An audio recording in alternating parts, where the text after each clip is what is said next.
चार करामाती बहुएं भाग 11। नमस्कार मित्रों, आपका हमारे चैनल कहानियों के मंदिर में स्वागत है।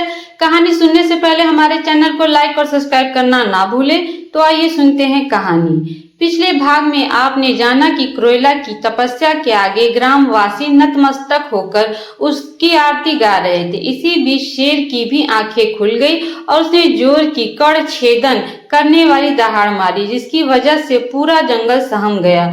अब आगे शेर दहाड़ मारने के साथ ही एकदम से उछलकर खड़ा हो गया। शेर के खड़ा होते ही आरती वाले की आरती की थाली गिर गई और ढोलक वाले का ढोलक, पंचमेवा 56 भोग सबकी थालियां धड़ाधड़ लोगों के हाथ से छूट पड़ी और वो एकदम से चीखते चिल्लाते हुए इधर उधर भागने लगे।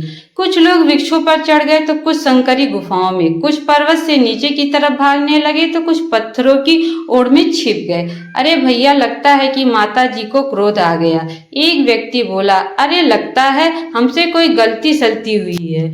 लोग तरह तरह की बातें बना रहे थे और मन ही मन क्रोएला का नाम जाप और गलती माफ की याचना कर रहे थे।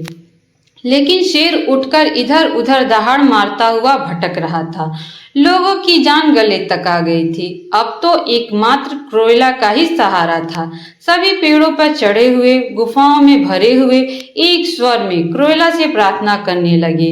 हे देवी सहरी, रक्षा कीजो, नैन खोलो, अब कुछ तो बोलो, उठो मैया, अब तो उठो। सबकी कतार पुकार सुनकर क्रोएला की नींद खुल गई। गहरी नींद जो आई थी, रात में मिठाइयाँ कुछ ज्यादा ही खा चुकी थी। भक्तों की चढ़ाई हुई। क्रोएला के उठते ही भक्तों की जान में जान आई और वे उनसे रक्षा की गुहार करने लगे। तभी क्रोएला बोल पड़ी, हे प्रिय भक्तों, आप सब पर कौन सा संकट आ गया जिससे आप इतनी कतार पुकार कर रहे हैं। क्रोएला की आवाज से सिंह को भी उसकी स्थिति का ज्ञान हो गया और वो भयानक गर्जना करता हुआ ऊपर देखने लगा।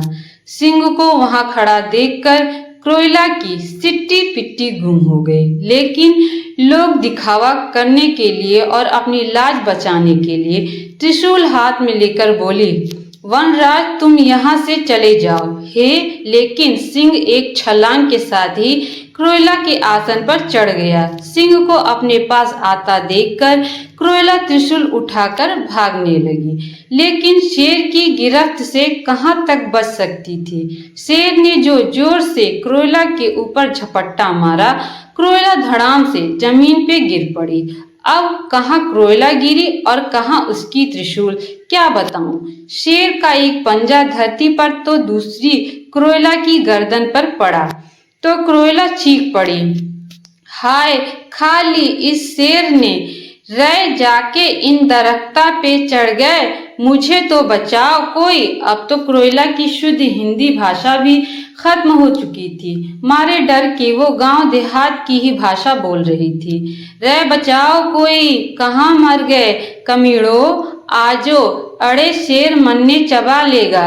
शेर क्रोएला को दहाड़ से नुकसान पहुंचाने ही वाला था कि एक पत्थर किसी ने शेर को मारा। शेर को दर्द तो हुआ, पीछे मुड़कर देखा, वहां जंगल के बाशिंदे वन गुजर आ गए थे, जिन्होंने आग की मशाले लेकर शेर को भगा दिया।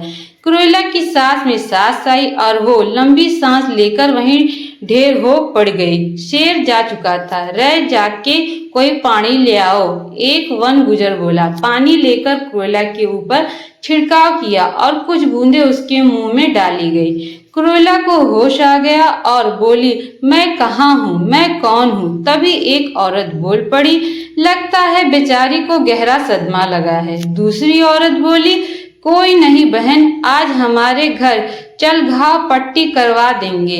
तप का मार्ग बहुत कठोर होता है। क्रोएला को दो औरतों ने उठाया और उसके हाथ अपने कंधों पे रखकर नीचे उतारने लगे। तब क्रोएला बोली, मेरा त्रिशूल। तभी औरतें बोली, बहन उसे भूल जा, यह सब एक सपना था। क्रोएला त्रिशूल देखे जा रही थी कि विशाल अब भी वहीं पड़ा था और पास में ही पड़े थे 56 भोग, आरती के सामान और फूलों की मालाएं। मेरे प्यारे मित्रों, आज की कहानी यहीं पे समाप्त होती है। मेरी कहानी आप लोगों को कैसी लगी कमेंट करके जरूर बताइएगा। धन्यवाद।